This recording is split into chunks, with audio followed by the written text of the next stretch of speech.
لله رب العالمين والعاقبة للمتقين والصلاة والسلام على سيد الأنبياء والمرسلين وعلى آله وأصحابه وأزواجه وذرياته وأهل بيته أجمعين الطيبين الطاهرين أما بعد فأعوذ بالله من الشيطان الرجيم بسم الله الرحمن الرحيم وإنك لعلى خلق عظيم صدق الله العظيم وبلغنا رسوله النبي الأمين الوكيل الكريم ونحن على ذلك لمن الشاهدين والشاكرين والذاكرين والحمد لله رب العالمين. آئیے سب سے پہلے ہمارا مل کر بارگاہ رسالت میں جزا لگا کر عقیدت و محبت کے ساتھ محبت سزرا میں آرام فرمانے والے آقا، لمبے لمبے ہاتھوں سے بھیک دینے والے داتا، بے قصوں کے قص بے سہاروں کے سہارے، حضور رحمت عالم نور مجسم فخر آدم و بنی آدم جناب پاک احمد مجتبی محمد عربی ارواح نفیدہ صلی اللہ تعالی علیہ وآلہ وسلم کی بارگاہ مقدسہ میں جھوم جھوم کر بآواز بلند درود پاک الہیہ نچار کر پڑے اللہم صلی علی سیدنا محمد وعلی آل سیدنا محمد طب القلوب ودوائها وعافیت الابدان وشفائها ونور الابصار وضیائها وعلى آلہ واصحابہ بارک وسلم صلاۃ والسلام علیک یا سیدی حبیبی یا رسول اللہ صلی اللہ تعالی علیہ وآلہ وسلم. وہ زمانے میں معزز تھے مسلمان ہو کر، وہ زمانے میں معزز تھے مسلمان ہو کر، آج ہم در بدر خار ہیں تاریخ قرآن ہو کر، آج ہم در بدر خار ہیں تاریخ قرآن ہو کر. عزیزان ملت اسلامیہ، اللہ رب العزت نے اس کائنات میں انسان کو پیدا فرمایا اور پیدا فرمانے کے بعد ہر ایک کو یکجا بنایا، انسان بنایا اور ہر ایک کو ہر ایک سے الگ بنایا، کسی کو کسی کے جیسا نہیں بنایا. آپ دیکھیں اس کائنات میں لا تعداد چہرے کہ جسے ہم گن نہیں سکتے. کوئی کالا ہے، کوئی گورا ہے، کسی کا چہرہ الگ ہے، کسی کا الگ ہے، یعنی یکجا چہرہ بھی نہیں. ہر ایک کی صورت کو الگ بنایا، ہر ایک کی سیرت کو الگ بنایا. لیکن ہر ایک کو الگ الگ بنانے کے بعد بھی اللہ نے دو چیزیں ہر ایک کو عطا فرمائی کہ ان دو چیزوں میں اس بندے نے بندوں کے درمیان اپنے کو اعلیٰ بنا لیا، ممتاز بنا لیا اور ہر ایک میں اپنی جگہ بنا لی. وہ دو چیزیں بظاہر کیا ہیں؟ ایک ہے علم اور دوسرا ہے اخلاق. علم نے انسان کو افضل بنا دیا، اپنا مقام بلند بنا دیا. جیسے آپ دیکھیں کہ جس انسان کے پاس علم ہے وہ بیگانوں کے درمیان، اپنوں کے درمیان، گھر میں باہر بھی، دیش میں بھی پردیش میں بھی، یعنی دوسرے زبان والوں کے درمیان، الگ پہچان والوں کے درمیان بھی جا کر وہ اپنا مقام اپنی جگہ بنا لیتا ہے. کیونکہ اللہ نے اسے علم سے نوازا. علم ہے کیونکہ وہ جہاں جائے گا، جس سے ملے گا تو گفتگو کرے گا اپنے علم کے ذریعے. اللہ نے جو اسے علم سے نوازا ہے اس علم کے ذریعے وہ ہر ایک انسان میں اپنی جگہ بنا لیتا ہے، اپنا ایک مقام بنا لیتا ہے، لوگوں سے اپنا تعارف کر کے پہچان بنا لیتا ہے. کس کی پہچان کے ذریعے؟ اس وحدہ لا شریک کی پہچان کے ذریعے، اس کی حبیب علیہ السلام کی پہچان کے ذریعے. کس کے ذریعے؟ نبی اور آل نبی کے گیت گانے کے ذریعے. اس کے ذریعے نبی، آل نبی، اصحاب نبی کی محبت کے ذریعے وہ انسان میں اپنا مقام پیدا کر لیتا ہے. یہ ہوتا ہے جیسے اللہ رب العزت نے اپنے حبیب کے بارے میں قرآن پاک میں فرمایا، میں مفہوم بیان کرتا ہوں اسے ترجمہ کہ حبیب ہم نے تمہیں علم سے نوازا. کس علم سے نوازا؟ اللہ نے اپنے حبیب کو ہر شے کے علم سے نوازا تھا. اور حضور حضور علیہ السلام نے ہر ایک پر جگہ بنا دی علم کے معاملے میں بھی. ایک ہے علم کہ جس کے ذریعے انسان بیگانوں کو بھی اپنا بنا لیتا ہے، اور ایک ہے حسن اخلاق. جس انسان کے پاس علم ہو وہ علم سے اپنی زبان کو کھول کر علمی گفتگو کر کر لوگوں کے دل میں اپنی محبت کا مقام قائم کر لیتا ہے. لوگ اس کی زبان کو، کیونکہ جو اہل علم ہوتا ہے ان کی زبانوں کو اللہ موم کر دیتا ہے، وہ نرم زبان والے ہوتے ہیں. ہاں ان کے جملے کبھی سخت تر ہوتے ہیں، سخت نہیں سخت تر ہوتے ہیں، لیکن وہ سچے ہوتے ہیں. اللہ نے علم والوں کو، حقانی علم والوں کو سچے لوگوں کے درمیان جگہ عطا فرمائی. اور ایک ہے حسن اخلاق. جب بندے کے پاس علم اور اخلاق دونوں ہو تو پھر سونے پر سہاگا ہوتا ہے. ایک تو بندہ زبان کے ذریعے، علم کے ذریعے لوگوں پر اپنے آپ کو غالب کر لیتا ہے، دوسرا حسن اخلاق کے ذریعے وہ دو لوگوں کے دلوں کو جیت لیا کرتا ہے. تو ایک حسن اخلاق جیسے اللہ تبارک و تعالیٰ نے اپنے حبیب علیہ السلام کے متعلق فرمایا، جو میں نے قرآن پاک جس خطبے کے بعد جس آیت کو میں نے اپنا مفہوم بنایا، وَإِنَّكَ لَعَلَىٰ خُلُقٍ عَظِيمٍ. اے حبیب ہم نے تمہیں خلق عظیم عطا فرمایا. خلق عظیم، عظیم خلق سے، عظیم اخلاق سے نوازا. عظیم اخلاق کے بارے میں کیا کہیے؟ اللہ اکبر. آج ہم تو تھوڑا سا مال آ جانے پر کتنے غمگین ہو جاتے ہیں. غمگین تو نہیں، کم ظرف ہو جاتے ہیں. جیسے ایک حدیث پاک میں نے کبھی پڑھی تھی کہ سب سے کم ظرف انسان وہ ہے، سب سے کم ظرف انسان وہ ہے جو لوگوں کے درمیان ادھر ادھر کی کرے. یہ کم ظرف کی پہچان ہے. ظرف جانتے ہو آپ؟ نہیں جانتے ہو، خیر کبھی سمجھ لینا. حسن اخلاق پر آ جاؤ. اخلاق اور علم دونوں کے ذریعے بندہ لوگوں کے درمیان اپنی جگہ بنا لیتا ہے. اخلاق کیسا ہونا چاہیے؟ اخلاق اسے کہتے ہیں کہ لوگ دیکھیں تو تم سے ملنے کی تمنا کریں. اخلاق کیسا ہونا چاہیے؟ اخلاق ایسا ہونا چاہیے تمہارے قریب سے کوئی گزرے تو تم سے مصافحہ کرنے کو اپنے لیے باعث سعادت سمجھے. اخلاق کیسا ہونا چاہیے کہ لوگ تمہارے قریب سے گزرے تو تمہیں دیکھ کر اس کے لبوں پر مسکان آ جائے. اسے اخلاق نہیں کہتے کہ تم دوسرے کو تانا کشی کرو. اسے اخلاق نہیں کہتے کہ تم لوگوں کو زبان درازی کر کے دلوں کو ٹھیس پہنچاؤ. ہاں اگر ایسے اخلاق ہے کہ تمہاری زبان سے تم لوگوں کے دلوں کو ٹھیس پہنچاتے ہو، اس کی بددعا نہیں کرتے ہو یا تانا کشی کرتے ہو، تو سن لو رسول اللہ صلی اللہ تعالیٰ علیہ وآلہ وسلم نے فرمایا سب سے بڑے گناہ میں، اس میں سب سے بڑا گناہ یہ ہے کہ کسی کے دل کو توڑ دینا، کسی کے دل کو توڑنا. یہ تو نارمل ہو چکا ہے، خیال ہو چکا ہے، کھلواڑ ہو چکا ہے. آج ہمیں یاد ہے علم، نماز پڑھو. میں نماز کا مخالف نہیں، میں کہتا ہوں نماز پڑھو، لیکن نماز پڑھنے کا طریقہ بھی تو دیکھو. نماز لوگوں کے دل کو توڑ کر نماز پڑھنا کوئی معنی نہیں رکھتا. اپنے بھائی کے، اپنی بہن کے، رشتہ داروں کے، پڑوسیوں کے حقوق مار کر، کسی کا مال لوٹ کر، کسی کے ساتھ بے وفائی کر کر نماز پڑھنا کوئی معنی نہیں رکھتا ہے.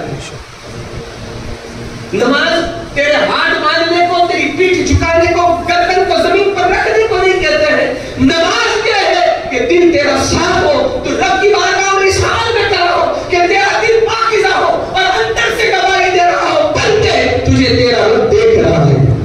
اسے نماز کہتے ہیں. خشوع اور خضوع کے ساتھ، تمہارے دل دماغ کو غالب رکھنے کے ساتھ. یہ ہمارا ماحول تو مسجد کا کیا ہے؟ ہم ایک دوسرے کے بازو میں کھڑے رہنے کو تیار نہیں ہے نا. یہی ماحول ہے ہمارا. جاؤ مسجدوں کا، مسلمانوں کا حال یہی ہے. دوسرے کے قریب کھڑے رہنے کو تیار نہیں ہے. جیسے خود تو دودھ کا دھلا نظر آتا ہے. ہاں وہ الگ بات ہوتی ہے کہ کوئی ظرف والا کم ظرف سے دور رہنے کی کوشش کرے، لیکن ظرف ہونا لازم ہے. تو نماز، ہماری نماز تو نماز کیا ہے ماشاءاللہ.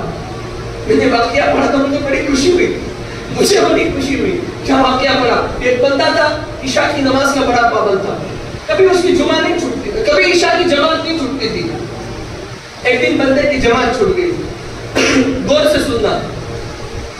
ایک دن جماعت چھوٹ گئی، بندہ آیا دیر سے نماز پڑھنے کے بعد رو رہا تھا. لوگوں نے دیکھا اتنا اچھا بندہ ہے، نماز جماعت چلی گئی، رو رہا ہے، آنکھوں میں آنسو آ کر کہا بھائی اللہ معاف کرنے والا، کبھی کبھار ہو جاتا ہے، تجھے نماز تھوڑی چھوڑی، جماعت چھوٹ گئی، کیوں رو رہا ہے تو؟ کہا کہ رو اس لیے رہا ہوں، میری 4 دکان ہیں. جب عشاء میں جمع ہوتا تھا جماعت میں تو مولانا قرات کرتے تھے اور میں ہر ایک رکعت میں ایک دکان کا حساب کرتا تھا. آج مجھے پڑھنا پڑا تو حساب نہیں مل رہا ہے. کتنی خوشی کی بات ہے. آج کے نمازی ایسے ہیں. آج ہم مسجدوں میں عبادت کے لیے کہاں جاتے ہیں؟ ہم تو چیک کرنے جاتے ہیں کہ امام کیا کر رہا ہے، مؤذن کیا کر رہا ہے، تشبیہ کیا کر رہا ہے.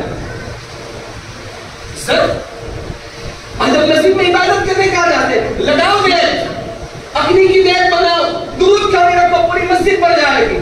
جاؤ دوسری مسجدوں میں دیکھو جہاں نیازیں ہوتی ہیں مسجدیں پیک رہتی ہیں. سنجی چوک کو چھوڑ کر بندہ مدینہ مسجد میں جاتا ہے، اگر سنجی چوک میں دیکھے تو بندہ قبرستان چھوڑ کر سنجی چوک کی مسجد تک آتا ہے. کیوں؟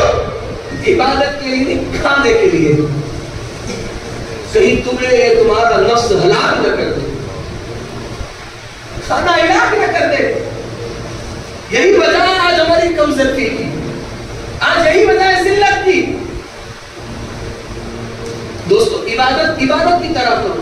جمعہ میں 5 منٹ چلو مولا کے موڑو کرے گئے تو اچھی بات ہے. تو کام نپٹانے جو آیا تھا عبادت کے لیے آتا تو تیرا دل لگتا، جو عبادت کے لیے نہیں آتا اس کا دل نہیں لگتا ہے، اس کا تو دل ادھر ادھر بھٹکتا ہے.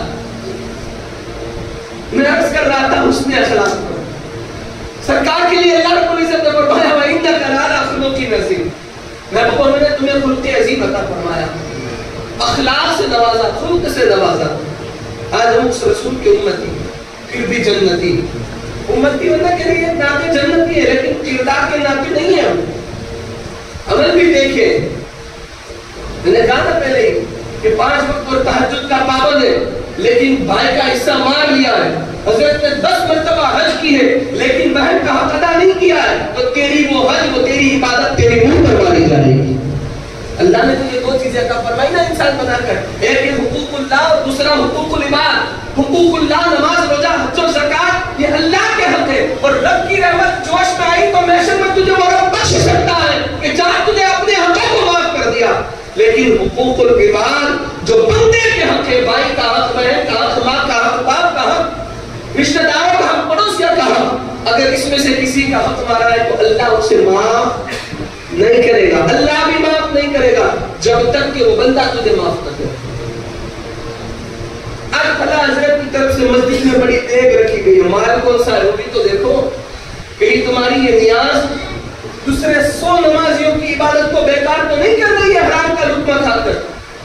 میں کہتا ہوں عزیزان ملت اسلامیہ، اس دور میں اگر سب سے بڑی پرہیزگاری ہے تو میں یہ دیکھتا ہوں کہ گناہوں سے دور رہنا اور حرام اور حلال سے پرہیز کرنا.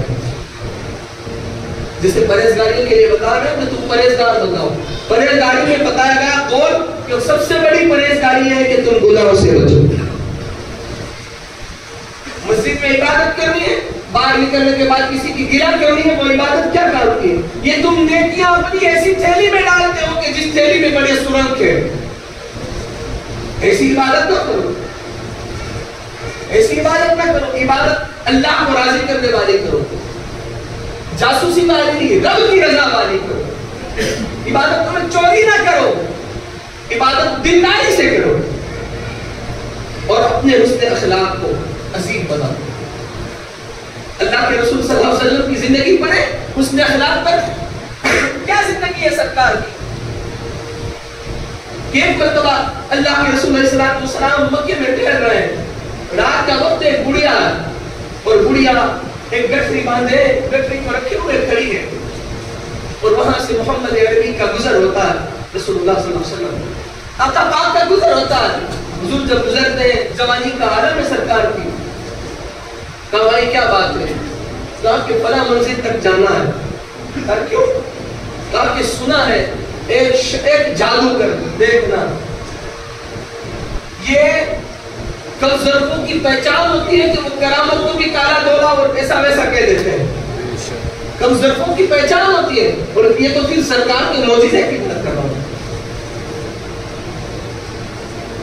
کہنے لگی کہ ایک شخص ہے جادوگر آیا ہے، لوگوں نے کہا میں نے سنا ہے کہ وہ جسے اپنا کلام سناتا ہے نا وہ اپنے باپ دادا کے دین کو چھوڑ کر اس کے دین پر آ جاتا ہے۔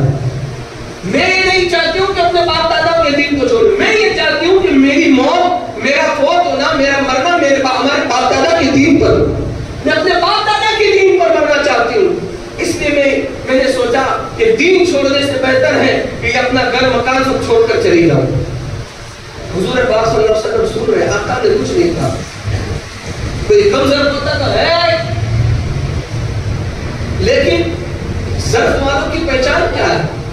وہ کسی کو بھی بلاتے ہیں تو ادب سے بلاتے ہیں، ان کی زبانوں پر گالیاں نہیں ہوتی ہیں، وہ ادب سے بلاتے ہیں، وہ برداشت کی قوت رکھتے ہیں، اور برداشت کی قوت اللہ نے صرف ضرب والوں کو عطا فرمائی ہے، کم ضربوں کو نہیں عطا فرمائی۔ ایک صفت بتا رہا ہوں، کم ضرب اور ضرب والے کی پہچان کے ساتھ میں۔ حضور نے کچھ نہیں کہا، پھر گشنے نہیں اٹھا پا رہی ہوں، حضور نے اس گشنے کو اٹھایا، اپنے سر پر رکھا اور حضور چل دے، آگے بڑھیا ہے، پیچھے حضور ہے۔ آج یہ مسلمان کے پاس تھوڑا سا مال آ جائے نا، تھوڑا سا، تو وہ 20 من یا 10 من آٹے کو پسا کر اپنے سر پر رکھ کر لانا اپنی بے عزتی سمجھتا ہے۔ یہ میں کیسے اٹھاؤں، میں پیسے والا ہوں، عزت دار ہوں۔ اور یہاں دیکھ، یہ محمد عربی کی ذات ہے جو کسی اور بڑھیا کی گٹڑی کو اپنے سر پر اٹھا کر جا رہی ہے۔ آقا علیہ السلام نے اس بڑھیا کی گٹڑی کو اپنے سر پر رکھا، سر پر رکھ کر جا رہے ہیں، بڑھیا کہہ رہی ہے تو ایسا ہے وہ ایسا ہے، آقا چوپ ہے، حضور کچھ نہیں بول۔ جب منزل پر پہنچے نا، اس کی گٹڑی کو رکھ دیا اور حضور وہاں سے پلٹ چلے۔ جب حضور وہاں سے پلٹے نا، چلے نا، بڑھیا نے کہا بیٹا رکنا، کہا میں بولنا، کہا بیٹا تیری صورت بڑی سونی نظر آتی ہے، کہا بیٹا تیری صورت بڑی سونی نظر آتی ہے، اس لیے میں تجھ سے کہتی ہوں کہ تو بھی اس جادوگر سے بچ کر رہے۔ اس سے کہہ رہی ہے حضور سے، بیٹا تیری صورت بڑی سونی نظر آتی ہے، تجھ سے اس لیے کہتی ہوں کہ اس جادوگر سے تو بچ کر رہنا، کہیں تو بھی اپنا دین نہ پھیر دے۔ حضور پاک علیہ السلام نے فرمایا، اے بڑھیا مائیں بتا اس کا نام کیا ہے، اسم کیا ہے، اس کا نام کیا ہے؟ بڑھیا نے کہا بیٹا لوگوں سے سنا ہے کہ اس کا نام محمد ہے، اس کا نام محمد ہے۔ حضور پاک صلی اللہ علیہ وسلم نے فرمایا تو صحیح کہہ رہے ہیں؟ کہا ہاں، کہا تو میں سن، وہ محمد کوئی اور نہیں، میں خود ہوں۔ سبحان اللہ، وہ محمد تو جس کا نام بتا رہی ہے نا، وہ نام والا محمد اور کوئی نہیں، میں خود ہوں۔ بڑھیا نے کہا تو ہے بیٹا، وہ اتنی سونی صورت والا محمد تو ہے؟ کہا ہاں، کہا مائی کیا بات ہے؟ کہا بیٹا گٹڑی اٹھا، مجھے اپنے قریب کر، کلمہ پڑھ اور مسلمان کر۔ سبحان اللہ، مجھے جہاں کی وہی واپس چھوڑ دے۔ ارے جس سونی صورت والا، جس کی میں نے اتنی برائی کی خاموش رہا اور پھر بھی گٹڑی اٹھا کر مجھے جو منزل تک چھوڑ گیا، ارے جس محمد کے اخلاق کیسے ہے، وہ محمد کا دین کیسا ہوگا؟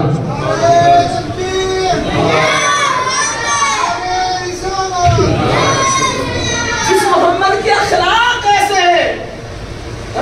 آقا نے چہرے کی بات، کسی نے کہا ہے کہ جس کے قدموں کا دور ہے آب حیات ہے، وہ رحمت کا دریا ہمارا نبی۔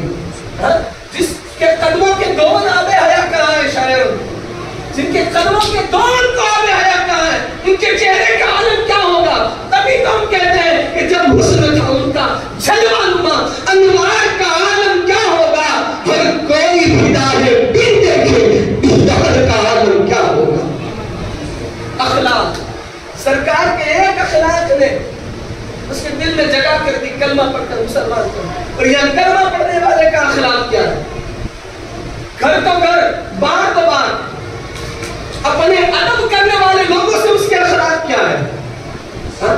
جیسے مثال کے طور پر میں بتاؤں، مثال دے رہا ہوں تو اپنے پر نہ لینا، اور لاگو پڑھتا ہو تو کوئی تکلیف بھی نہیں ہے اپنے کو اس پر۔ جیسے کہ آپ پر اپنے باپ کا ادب لازم ہے، وہ تمہارا باپ ہے، اس لیے اگر تم اپنے باپ کو، وہ لاکھ برا ہے لیکن وہ تیرا باپ ہے، اس پر تیرے اس کے تجھ پر حق ہے۔ اگر تو اپنے باپ کی برائی کر سکتا ہے تو بتا تو کس کی نہیں کر سکتا۔ آگے چلو، تو جس کے پیچھے نماز ادا کرتا ہے، جس کے لیے یہ کہا گیا کہ کوئی، میں نے مسئلہ پہلے بتایا تھا دوبارہ بتا رہا ہوں ہر ایک جگہ کے لیے، کہ کوئی بندہ نماز ادا کرتا ہے کسی امام کے پیچھے، اس نے امام کی برائی نہیں کی. دوسرا برائی کر رہا ہے, سننا غور سے, دوسرا اس امام کی برائی کر رہا ہے, اس نے سنا یا ہاں میں ہاں ملائی, جتنی نماز اس نے اس امام کے پیچھے پڑھی تھی ساری گئی. 10 سال 20 سال 50 سال 60 سال فجر ظہر عصر مغرب عشاء جتنی پڑھی تھی رمضان کی تراویح ساری گئی. بولا نہیں ہے, صرف اس کی ہاں میں ہاں ملائی. تو بتاؤ پھر مرشد کی بات کرو, پھر کسی حضور کی اہل بیت کی بات کرو, اپنے حضور کی بات کرو. ارے حسن اخلاق اپنے آپ میں پیدا کرو, تمہیں یہ نہیں کرنا پڑے گا. اخلاق اچھے ہوں گے, لوگ تمہیں دیکھ کر اپنا بنا لیں گے. اور اپنے اندر ہے نا حسد نہیں, کسی کی کامیابی کو دیکھ کر حسد پیدا مت کرو. حسد ایسی چیز ہے جو انسان کی نیکیوں کو اس طرح کھا جاتا ہے جیسے آگ لکڑی. یہ حدیث شریف کا مفہوم بتا رہا ہوں. کسی کی ترقی کو دیکھ کر مسلمان کی اسے سپورٹ کرو, کامیاب بناؤ, رقص کرو, اللہ تو اسے اور عطا فرما, اس کی برکت سے مجھے عطا فرما. اور یہاں ہمارا بولا نوکری کی سے ستیہ ناس کا دوں, پھر ہوتا کہ اللہ اس کا نکال دیتا ہے. میں نے تو دیکھا نہیں نکالوں سے, اور یہ حقیقت ہے. تو دو چیزوں سے انسان آلہ ہوتا ہے, ایک علم اور ایک اخلاق. علم ادب سے سیکھو اور اخلاق لوگوں سے اخلاق سے پیش آؤ انشاءاللہ. پھر یہ کہنا نہیں پڑے گا کہ زمین میلی نہیں ہوتی, زمن میلا نہیں ہوتا, محمد کے غلاموں کا کفن میلا نہیں ہوتا. کہنا نہیں پڑے گا. جب اخلاق محمد عربی کی ذات والے, ان کی محبت والے, ان کی اولاد کی غلامی والے ہوں گے, تو پھر لوگ تمہیں کبھی حور کہہ کر یاد کریں گے, کبھی سلمان سے یاد کریں گے, کبھی مشرق سے یاد کریں گے, کبھی کمبر اوزر اور فارسی سے یاد کریں گے. آخر میں بس اس شعر کے ساتھ انسان بن جاؤ, انسان. اور ہر انسان, تم انسان, ہر کوئی پیدا ہونے والا انسان ہی آدمی ہے. میں کہتا ہوں آدمی سے انسان بنو, اور یہ انسان اس در کی غلامی سے بنتا ہے. انسان در زہرا پر آ کر آدمی انسان بنتا ہے. در زہرا پر آ کر آدمی انسان بنتا ہے. کوئی کمبر, کوئی بزرگ, کوئی سلمان بنتا ہے. اللہ رب العزت مجھے کہنے سے زیادہ, آپ کو سننے سے زیادہ من توفیق نصیب فرمائے.